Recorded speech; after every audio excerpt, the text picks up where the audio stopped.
There going this morning. Um, Something happened to me yesterday, and look, it's happened to me 3 times in this life, but now that it's happened, now that it's surfaced, it's something that is highly relevant and worth the share. So,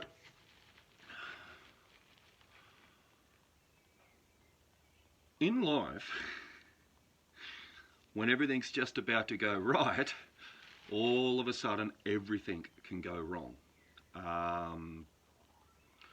What I mean is we can fight really, really hard for what it is we are trying to achieve, and then right when things are about to really start moving forward in an excellent manner, there's going to be something inside of us that's going to, you know,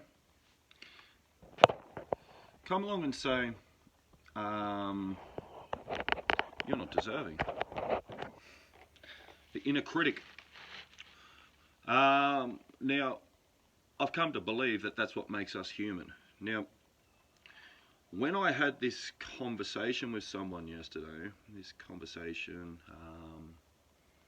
is with a person that is highly respected amongst other spiritual people, and I just thought it interesting to ask them because they've lived their life already and they've done a lot of pretty successful things, but when I called them up and spoke to them about this, they actually thought that I had more confidence even in comparison to them. But I'm here to say that that is definitely not the case, and that what I'm about to touch base on is a major, major problem.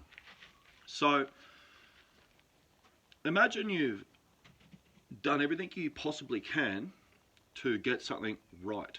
And imagine that even if you've been wrung out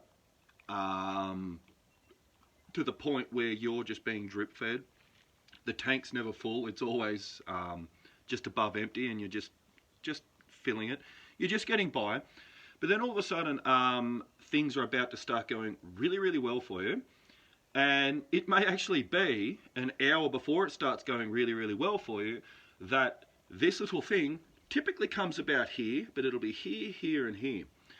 The reason why I say here is because a lot of people have a doormat inside of them. And that doormat, depending on who you are, I mean, you may actually be someone that puts your foot on the doormat. Now, very relevant lesson here. If you are, first of all, who are you to say to someone that they deserve something or they don't? Who are you to give permission?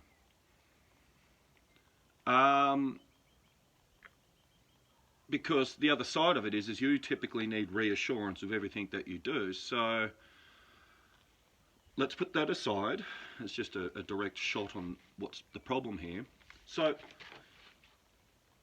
it was about 3 hours before something really awesome happened for me yesterday, and I've been waiting for that awesome thing to happen for years.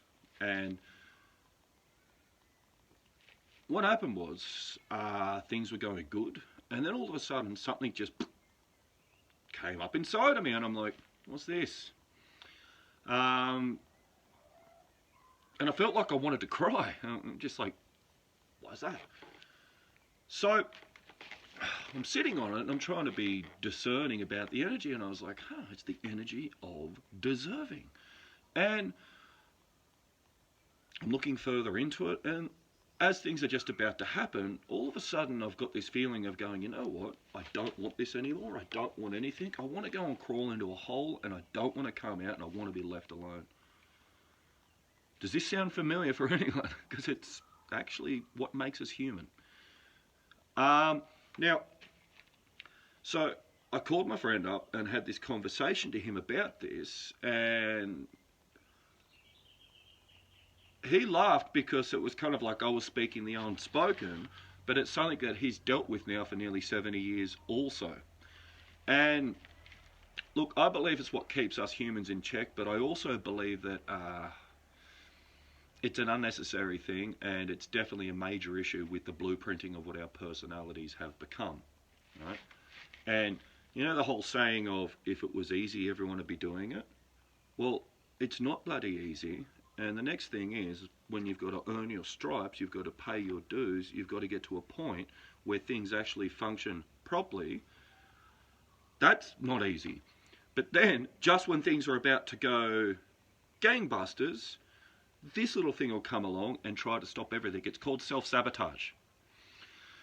So, uh, this sabotage will typically come around as a inner critic, which will hand to you memories of past experiences and try to remind you of just how much pain you went through when something didn't work before. And it's always based around deserving. Now, deserving, I believe, is kind of like the lid to the matrix. It's like the lid to our own personal greatness. But I believe what turns the lid so it can actually pop comes down to permission. I like to use the movie Shawshank Redemption, you know, like when they're like, you will eat when I tell you to eat, you will piss when I tell you to piss, you will sleep when I tell you to piss. And then when Morgan Freeman gets out, like, he's living his life, and for whatever reason he can't figure out why, even though he's a free man and outside of the prison, he can't even comprehend why he still needs permission to piss. All right? So, look, an individual's ego believes it's the center of the universe. So first and foremost, I like to do a little bit of ego work where, you know, let's get you outside of the universe. Imagine we're on Earth. Now imagine at light speed times light speed, we shoot off in a particular direction.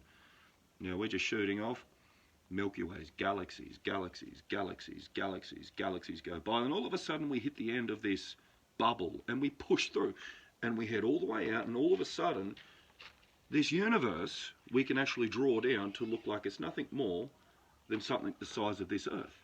Now all of a sudden, this is interesting, because who knows? This universe might be a speck of dust that's sitting on the wing of a butterfly that decides to fly off and go off into the wilderness.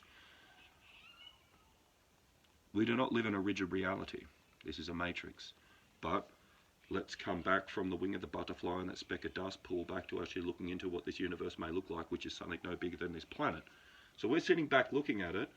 First of all, what your ego believes it is sits in it believing it's the center of what you are now sitting outside of. It's a pretty big thing to hold within your awareness, to then recognize that you have introverts and extroverts. An extrovert will typically believe that from within, everything outside of it will change its reality. But from without, which can be seen as empathy, we get outside of ourselves, or we see the world from the eyes of others, that creates what is called fourth dimensional thinking. Now, so if we are to get outside of ourselves and recognize that this inner critic is a part of our blueprinting, but when we can expand our awareness enough, the reason why I wanted to actually say let's get outside of the universe is we are quite a magnificent creature. Like right now, as I'm talking, if you have listened to this, you can actively see this universe sitting in front of you. Who knows? It may just be a bubble in a glass of Coke in another reality where someone's about to drink it. Like, we don't know the complete depth, width, height, breadth, just enormity and mightiness of all that is. Don't even begin to go into it. Don't box it in, because if you thought you got it right, you're not even one close to being, you're not even 1 millimeter in being close to comprehending the fact of how big facts are. Anyway, if you've been able to get outside of the universe now and look back in, and now we come back into this minuscule reality where you're sitting in your lounge room, or you're looking at trees, or you're in your car driving, and we're back to that Shawshank Redemption movie where we're thinking, right, so I've actually been inside a prison in this life. We are magnificent creatures, and we really have to ask ourselves, if we can expand our awareness out to be able to look at this universe like it is nothing more than a soccer ball in front of us, why are we so scared? Because it's fear, and it's like an electric fence. And that electric fence of fear is what a major part of our issues are. Right? Now, it definitely does help us to become better people, but there hits a point in time where we've got to ask the question, deserving. See, I thought if we were children of the Creator, well, the Creator's pretty divine, and I would have thought that if we are princes and princesses of a really fantastic being, that we'd be deserving of everything. But it's only when we come here and we have this critic inside of us, which typically sits within the genetics of our bloodlines, there's been something passed through our ancestry that's saying you are not deserving, and typically it may be someone that was beyond yourself that believes that they should be giving you permission. It's not good. So right at this point in time, when we're about to achieve what might be seen as true personal glory and greatness, we will have, all of a sudden, this thing come up inside of us which says, you are not deserving, and you must ask for permission. And it's like, if you find yourself in that situation, you've got to ask that question, permission of who? What? Uncle Sam? Your government? What? Family and friends? No. You don't need external permission to achieve things that you have fought to earn. So we need to throw permission out, and we need to throw deserving out, because typically deserving is when we believe that you are not enough, because we're talking about self-love. So if you're enough and you're deserving and you give yourself permission, those energies that you're experiencing inside of there, you will recognize by not running away from those feelings and just sitting in them and just reassuring yourself and going through the conversation based upon, I am my own sovereign being. There is a will who is our creator beyond me, and their will is actually a really healthy thing for my life, because, you know, I don't understand all it is, and that will guide me into what could be seen as my destiny instead of walking into my self-willed fate. So passing our will onto a higher power allows us to not inflate our ego. So if we could pass our will on and actually realize that they, who we pass our will on to, they believe we're deserving, and they believe that we have free will. So we're coming back to the free will thing here, because this prison that we're in talks about permission. We live in free will. You don't need anyone's permission. And anyone believes that you need their permission for you to be able to do good things is the problem, not the solution. And that's not to belittle them, but it's for you to recognize that we have free will, we give ourselves permission to achieve what we choose, and no one has the right to impose their will upon anyone else. That's called control, and it's hypocrisy. It's horrible. So we're all a different flavor of creation, and we all have our own place in this world, and we all have our own path and journey to pursue. But we all deserve better. We all deserve whatever we choose. And we don't need exterior permission to tell us, like doormat-ridden flogged dogs, that unless you skip through all this, and this, that critic inside of us is a little bit like the lion tamer with a whip.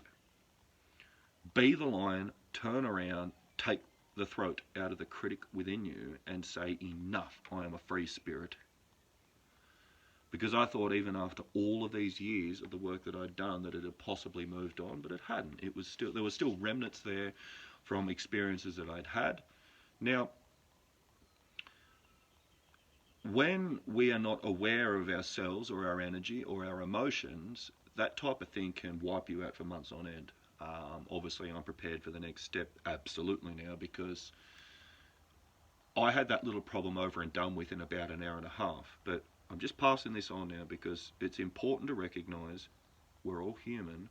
We all go through the deserving issue, and we'll all go through, there is an external factor that must give us permission. No, you give yourself permission. You deserve good. You deserve love. And just if you feel like there's sabotage there, become aware of it. Mine wasn't sabotage because I've got enough detachment to be able to just go, there's feelings there now. Better look at that, but not react to it. It just allowed me to sit there, feel into the energies, recognize that it was based upon that, get through it, and after I got through it, the next step came. But they are tests, and the great test that I believe that we all have to go through is that we are enough. We deserve good, we deserve love, and we do not need anyone else's permission to believe that what they say is going to dictate whether or not we achieve the goals that we pursue. So believe in yourself, love yourself, look after yourself, look after your loved ones, they're little babies, and keep fighting the good fight. But know that you don't need anyone else's permission. You are enough and you deserve it. And we've all gone through it. And that's why it's tough. And that's the human factor. Anyway, I hope that helps someone. And I hope that you have a lovely day. Bye for now.